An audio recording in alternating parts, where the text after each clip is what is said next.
L'émission Mots du Peuple reçoit pour vous Madame Marie Poba, qui est la présidente de l'ONG SES Family. Avec elle, nous allons échanger sur les préparatifs de la conférence de Doha, qui devrait être organisée du 22 au 27 janvier dernier, mais compte tenu d'autres prérogatives, on va l'organiser à une date ultérieure. Je crois qu'avec Madame, il va nous expliquer pourquoi les rapports de les changements de cette date. Une 5e conférence des Nations Unies pour les pays moins avancés. Mesdames et messieurs, recevez nos salutations distinguées. L'ONG SOS Family, c'est une organisation sociale et économique des droits congolais qui œuvre pour l'amélioration des vies en famille. J'ai bien précisé, c'est une organisation qui œuvre pour l'amélioration des vies en famille. Madame la Présidente, vous militez pour le bien-être familial. On peut savoir ce que vous avez déjà fait comme réalisation. Merci beaucoup, Papa Abdoul. Comme vous avez dit, SOS Family, c'est une organisation des droits congolais qui œuvre pour l'amélioration des conditions de vie de personnes et de familles. Alors, nous avons 4 axes d'intervention. Parce que si je dois parler des réalisations, je parlerai donc de nos axes d'intervention. Nous avons l'axe éducation, l'axe santé, l'axe alimentation et l'axe plaidoyer. Alors, le plaidoyer qui est le 4e axe, c'est un axe transversal qui nous aide à atteindre tous les 3 autres axes. Alors, pour l'éducation, nous avons 2 grands projets que nous avons déjà réalisés. L'appui aux orphelins militaires d'Insélé, que nous avons appuyé en 2016 et en 2017. Mais après, nous avons connu un problème de moyens. Et pour le moment, c'est un projet de construction de l'école que nous avons mis en place et qui va voir le jour bientôt. La deuxième des choses, toujours dans l'éducation, nous avons réalisé pendant 3 ans avec l'agence universitaire francophone au niveau de l'AIF une formation sur la fabrication numérique des objets, ce qu'on appelle le Fab Lab. Et nous avons formé 100 jeunes pendant 3 ans et ces 100 jeunes ont bénéficié de formations adéquates qui leur ont permis de créer de l'emploi. Et aujourd'hui, si vous visitez l'AIF, vous trouverez des témoignages de jeunes qui se sont autonomisés grâce à ces formations-là. C'est des formations de haute facture qui coûtent $1000, ça prend 9 mois. Et les jeunes sont formés pour fabriquer et imprimer sur du n'importe quoi. Ils peuvent imprimer sur du fer, sur du bois, sur du plastique, sur du tissu et tout ça. Et c'est grâce à SOS Family. Mais également, toujours en éducation, nous avons accompagné les femmes dans ce qu'on appelle l'éducation financière pendant 3 ans aussi. Et nous avons formé des femmes et nous avons accompagné ces femmes jusqu'à obtenir de crédits dans certaines banques de la place pendant 3 ans également. Nous avons fait ça. Et après, par rapport à la santé, nous avons organisé plusieurs activités de sensibilisation sur différentes maladies, mais également des dépistages volontaires et gratuits dans certains cas. Et pour l'axe alimentation, nous avons une ferme au niveau de l'Ancélé que nous exploitons de temps en temps, mais également, et ces fermes, nous les cédons à certaines familles qui manquent ou cultivées, voilà, et qui exploitent chez nous sans rien payer, une façon pour nous de leur permettre de cultiver et de nourrir leur famille. Du fait que notre ferme a un bon emplacement, il y a l'eau, il y a tout, donc que ce soit la saison sèche ou la saison pluvieuse, ces familles ne manqueront pas de légumes. Et pour l'axe plaidoyer, nous avons mené pas mal de plaidoyers pour la RDC au niveau interne qu'international. Nous avons intervenu dans plusieurs cas. Au niveau interne, pour les droits des femmes, nous avons milité pour les droits des enfants, Nous avons même commencé un plaidoyer pour le veuve et orphelin militaire d'inscellé pour l'obtention des titres, comment on appelle, des titres fonciers, voilà, pour leur terre là-bas, qui étaient presque ravis déjà. Mais SOS Family avait lutté pour que ces femmes soient rétablies dans leurs droits. Et au niveau extérieur, nous avons aussi facilité la RDC et nous sommes en train de le faire encore pour l'obtention de certains fonds sociaux que d'investissement. Donc voilà un peu. Alors avant, on fonctionnait comme une structure purement sociale, mais après nous nous sommes dit si on reste social, on va toujours être derrière le champ pour collecter et faire ceci. Nous nous sommes dit il faut qu'on soit à caractère économique et social. Donc, ce qui nous a permis aujourd'hui d'être également une structure de facilitation des fonds. Et donc, nous avons pas mal de fonds derrière nous que nous pouvons faciliter pour le pays, pour les provinces, pour le territoire, voire même les communes. Donc, nous pouvons aujourd'hui faciliter les plans de développement, par exemple, local, de communes, la transformation de villes, de villages en petites cités. Ça, SOS Family peut faciliter ce type de fonds. Donc, oui, mais par rapport aux axes, vous n'avez pas fait mention au Covid-19. Bien sûr, c'est comme j'ai parlé. Non, pas du tout. Pas parce du que tout. vous avez inventé les presse, les votes aux associations, mais Covid, et au lieu de voter, apparemment, vous qui pas voter. Pas du tout. Nous avons mené, comme j'avais parlé des actes de sensibilisation, nous faisons ces sensibilisations même par rapport à la COVID-19. D'ailleurs, en 2020, lorsque ça a commencé, SOS Family avait fait une forte déclaration, voilà, et une déclaration qui a été lue aux Nations Unies et qui a contribué pour la prise en compte de femmes, par exemple, le personnel soignant femmes, voilà, parce que ces personnels soignants, surtout les femmes, sont le plus exposées à ces maladies. Parce que vous voyez, les enfants et toute la famille est trop attachée à la maman. Mais si la maman est atteinte, par exemple, au niveau du travail, quand elle revient à la maison, c'est toute une famille qui est handicapée et tout ça. Alors, nous avons mené un plaidoyer par rapport à ça pour que le personnel soignant femme soit plus protégé pendant cette période de la pandémie. Et c'est une déclaration qui a été beaucoup approuvée, et même au niveau de la société civile, au niveau du cadre de concertation de la société civile. Et c'était vraiment un document, je pourrais vous le partager prochainement, c'est un document très bien élaboré. Voilà. Merci beaucoup. Aujourd'hui, on vous voit entre les va-et-vient entre les gouvernements, vous êtes en train de bousculer des portes, le gouvernement congolais a participé à la 5e conférence. Alors, notre préoccupation, mais comment vous vous préparez? Parce que souvent, on sait que les Congolais sont isolés. Mais comment vous, je vois que tout ce que vous venez de dire, vous êtes structuré, mais avec le gouvernement congolais, comment vous vous êtes préparé pour organiser cette 5e conférence? Oui, c'est vrai, comme vous le dites, dans plusieurs activités, par exemple, des Nations Unies ou des activités à l'international, généralement, la RDC part parfois en pêle-mêle, c'est-à-dire vous vous retrouvez dans les activités où le gouvernement pose un discours et puis il y a la société civile qui s'oppose au discours. C'est ça même le vrai problème de Lumumba, Kasavubu à l'indépendance. Et c'est souvent pas bon et ça ne sonne pas bien. Alors, cette fois-ci, nous nous sommes dit, cette grande activité qui ne revient qu'une fois tous les 10 ans, on s'est dit, comment est-ce que la RDC peut capitaliser ça? On s'est dit, nous allons nous mettre ensemble, et la société civile et le gouvernement, nous allons travailler un cahier de charges bien précis que le gouvernement va porter. Parce que ici, je vais quand même souligner une chose, c'est que la société civile vient, ou les ONG viennent accompagner les programmes du gouvernement. C'est ça la mission que nous reconnaît la loi organisant les ONG. Les ONG ne sont pas une opposition politique, telle qu'on voit pour certains. Nous venons pour appuyer les programmes du gouvernement.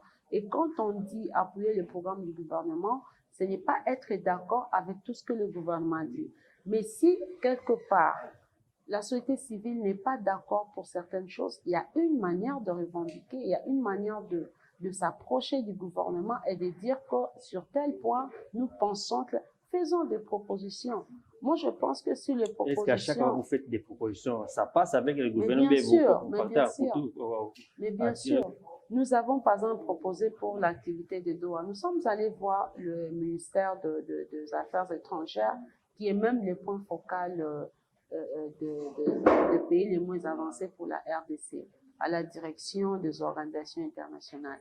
Vous avez vu dans une de nos activités où le vice-ministre des Affaires étrangères est venu participer. Et notre plaidoyer a abouti. Et le ministère a suivi nos propositions pour dire organisons aussi le même préparatif que nous avons organisé avec la société civile, faisons-le aussi par rapport au gouvernement. Et c'est hier que nous avons fini. Nous avons fait tout un mois en train de préparer cette activité-là. C'est-à-dire, moi, je pense qu'il y a lieu aujourd'hui que la société civile appuie réellement le gouvernement et nous ne pouvons pas nous comporter comme une opposition politique. Vraiment, il faut qu'on fasse. Mais aujourd'hui, on constate qu'il y a deux camps pour la société civile. Il y a la société civile pro-pouvoir et la société civile sont des vérités radicales. Donc, vous êtes au milieu, mais vous travaillez pour la stricte société civile. En tout cas, moi, je parle de la société civile. S'il y a maintenant de société civile pro-politique, ça, je ne sais pas. Mais la société civile... On vous informe. En tout cas, ça, je ne sais pas. Mais je parle de la société civile composée des ONG, composée des églises, composée des entreprises, du secteur privé et tout ça, tel que le reprend la loi organisant les ASBEL. Parce que tous, l'État nous accorde le droit de fonctionner grâce à cette loi-là. Et cette loi-là fixe quand même la mission des ASBEL, auprès de qui l'État reconnaît le droit de fonctionner. Alors moi, je pense que cet État qui nous reconnaît le droit de fonctionner, nous lui devons quand même un minimum de respect, nous lui devons quand même un minimum de soumission, bien que dans la soumission, il y a possibilité de réclamer, il y a possibilité de revendiquer, il y a possibilité de proposer des choses pour l'avancement. Parce que ce soit le gouvernement, que ce soit la société civile, tous, nous militons pour le bien-être de nos communautés. Alors, je ne vois pas pourquoi on doit faire les choses en pêle-mêle. Pourquoi on doit aller dans les conférences internationales en pêle-mêle, où la société civile a son discours, le gouvernement a son discours. Non. Et ce n'est pas la société civile qui fixe le programme de développement du pays. C'est le gouvernement qui le fait. Et si nous voulons bien que nos communautés se développent, eh bien, il y a un programme de développement que le gouvernement met en place. Et le structure de la société civile, nous ne pouvons que nous aligner à ces programmes de développement. Voilà. Et s'il y a des failles dans ce programme, approchons le gouvernement pour essayer de rectifier, pour essayer de proposer certains points qui peuvent faire avancer le pays. Donc, moi, personnellement, je parle en tant que leader d'une structure. Ma structure, à chaque fois que nous nous approchons du gouvernement, je n'ai jamais eu de problème. Oui, c'est vrai qu'il y a souvent, très souvent, une méfiance vis-à-vis de politique par rapport à la société civile, mais justement, c'est par rapport à l'expérience que ces politiques, que ce gouvernement a vis-à-vis de la société civile. Mais une fois que vous les approchez et qu'ils voient que vous avez de bonnes idées, ils les acceptent. Vous allez voir peut-être dans le média ce que nous faisons au niveau des affaires étrangères. Ce n'est pas un petit travail, c'est un grand travail. Mais les propositions sont venues de la société civile. Et le gouvernement a accepté parce que les propositions étaient bonnes. Bravo pour cela. Nous avons annoncé dans notre introduction que la conférence est reportée pour une date ultérieure. Pourquoi les reports? Ouais, c'était par rapport à la COVID. Donc en janvier, c'était très fort, vous le savez. Et donc, on ne pouvait pas quand même exposer les gens à la contamination et tout ça, ou qu'après la conférence, il y ait une augmentation des cas dans le pays où chacun va retourner. Et donc, c'est comme ça que les mesures ont été prises. Mais la prochaine date ne nous est pas encore communiquée, été communiquée. Donc, nous attendons qu'on nous communique la prochaine date. Mais en attendant, vous travaillez. Bien sûr.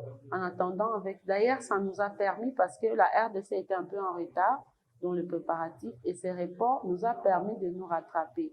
Et aujourd'hui, je peux dire que la RDC est prête pour affronter ces assises, mais pas seulement les affronter, également tirer profit, c'est-à-dire sortir de la liste de pays les moins avancés et lever de fonds pour développer nos communautés. Parlons maintenant, quels seront des thèmes qui seront abordés au cours de cette conférence? Alors, il y a déjà des thématiques qui sont prévues que je ne saurais pas citer, peut-être que je n'ai pas. Oui, mais d'une façon sommaire, mais d'une façon sommaire, nous avons l'ODD 1, donc, parce que le pays les moins avancés tourne autour des objectifs de développement durable. Hein. C'est ça la boussole qui définit qu'un pays est moins avancé, qu'un pays est avancé, qu'un pays est émergent, voilà, ou un pays est intermédiaire. Donc, c'est par rapport à l'évaluation de comment est-ce que les objectifs de développement durable s'appliquent dans ces pays-là.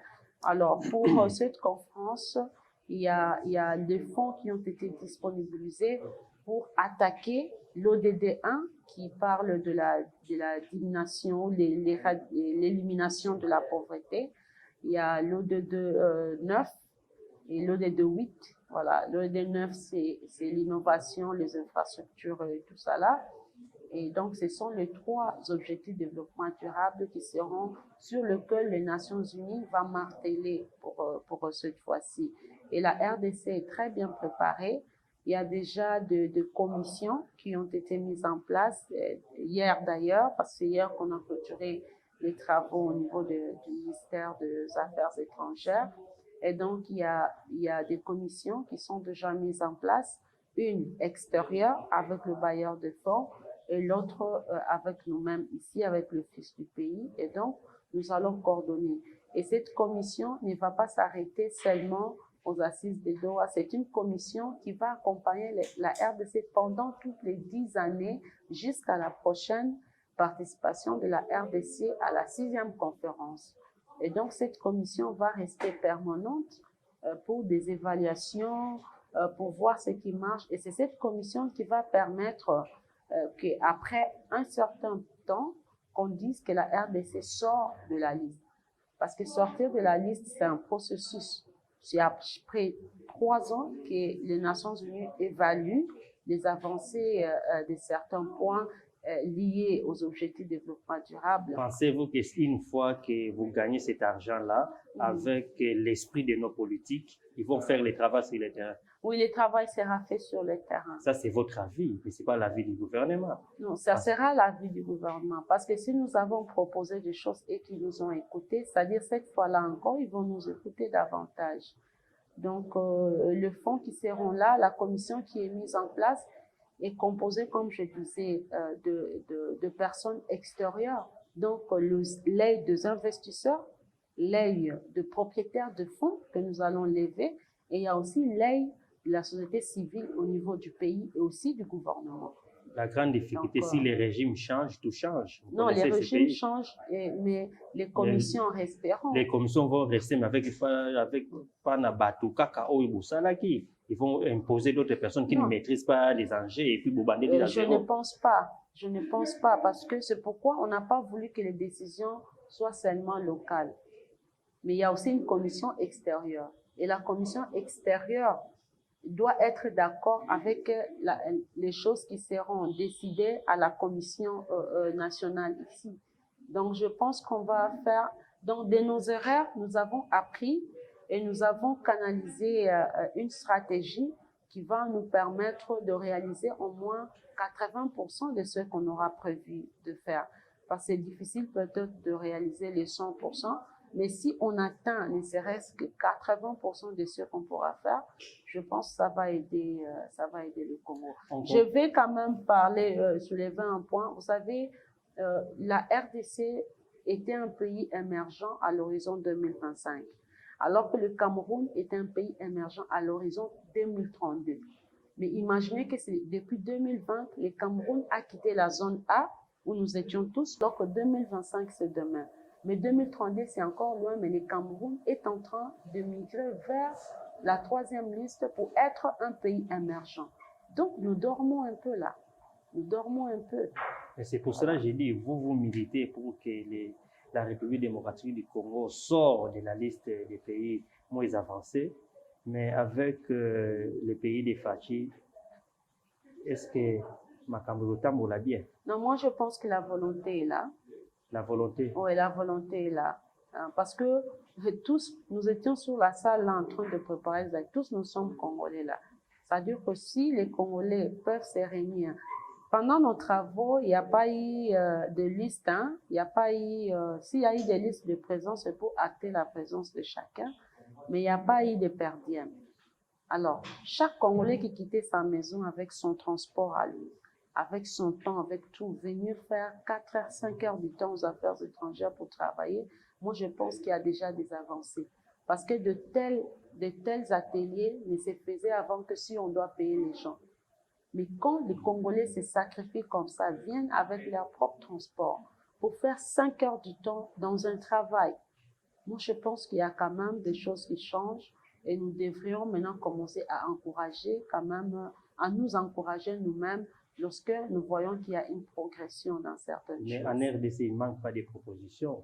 La proposition Ezali, les gens intelligents sont là, mais ça bloque à certains niveaux. Pensez-vous pas qu'on ne dit pas que vous avez des malheurs pour annoncer quelque chose, mais vous avez dit ici qu'il reste 3 ans pour que nous quittons d'une phase à une autre.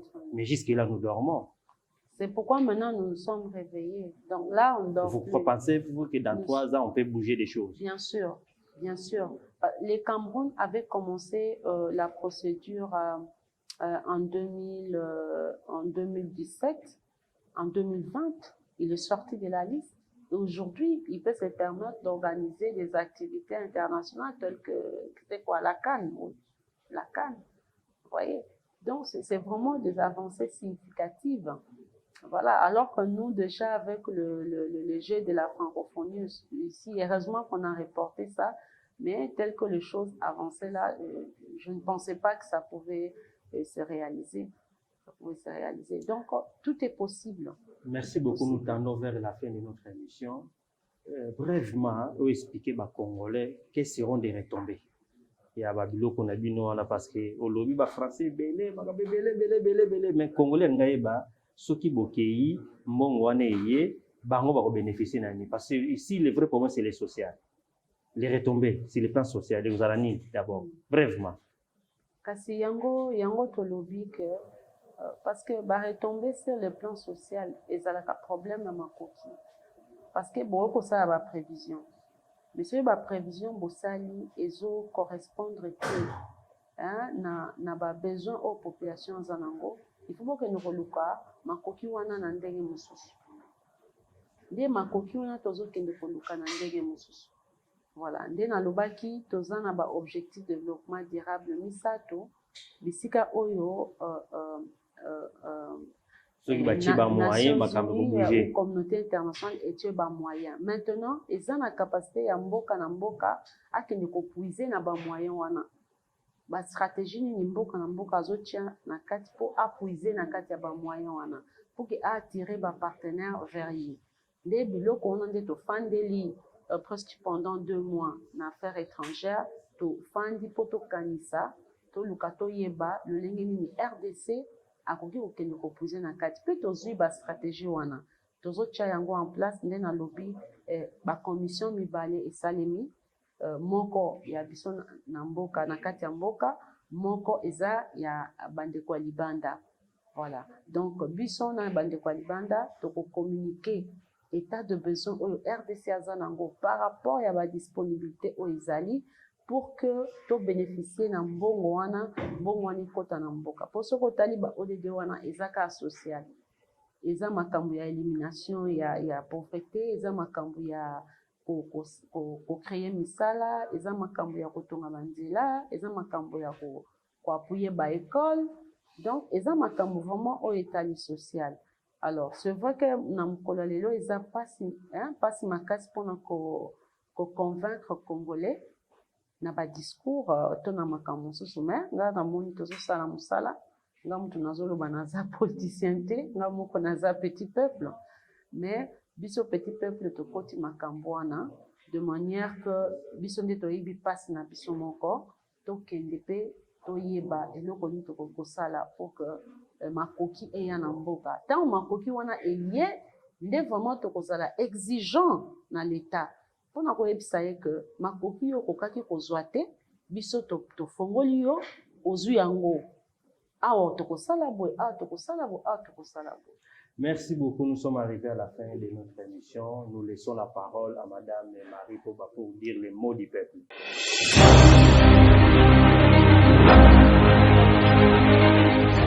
En tout cas, si moi j'ai une adresse à faire, je m'adresserai, comme nous parlons sur le plan international, d'abord je m'adresserai au président, à l'actuel président de l'Union africaine.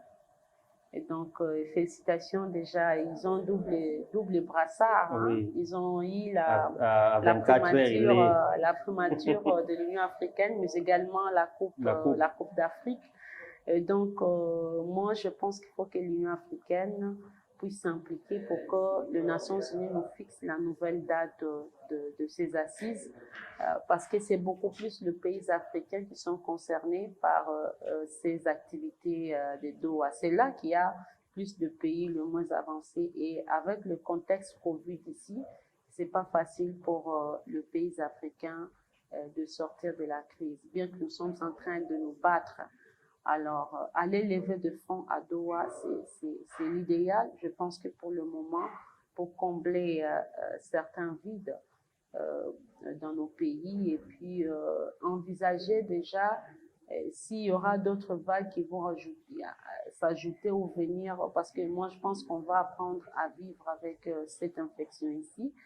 Et donc, c'est ce que je pourrais demander au niveau de l'Union africaine. Il faut qu'ils s'impliquent quand même pour faire une petite pression aux Nations Unies afin qu'on puisse fixer la prochaine date. Parce que jusque-là, nous travaillons, mais nous n'avons pas la nouvelle date par rapport aux activités. Alors, je pense que c'est ça, et merci à vous qui m'avez invité. Merci à tous les Congolais qui nous suivent d'ici et d'ailleurs. Donc, voilà. Merci beaucoup. Likez, abonnez-vous massivement sur votre chaîne YouTube Abdul Connexion TV. Merci pour votre confiance. Et nous avons reçu Madame Marie Poba, qui est la présidente de l'ONG SES Family. Nous l'avons présentée. Merci de continuer de nous faire confiance. Comme j'ai toujours l'habitude de dire, derrière cette caméra, il y a un grand homme qui s'appelle Aigle Royal. Il a toujours l'habitude de dire qu'il ne vole pas avec les petits oiseaux. Coup de chapeau à lui avec tous les travaux qu'il a fait d'abattre. Merci beaucoup à notre partenaire, que moi j'appelle l'homme fort, Richard Etika. Salut à vous, merci et à la prochaine.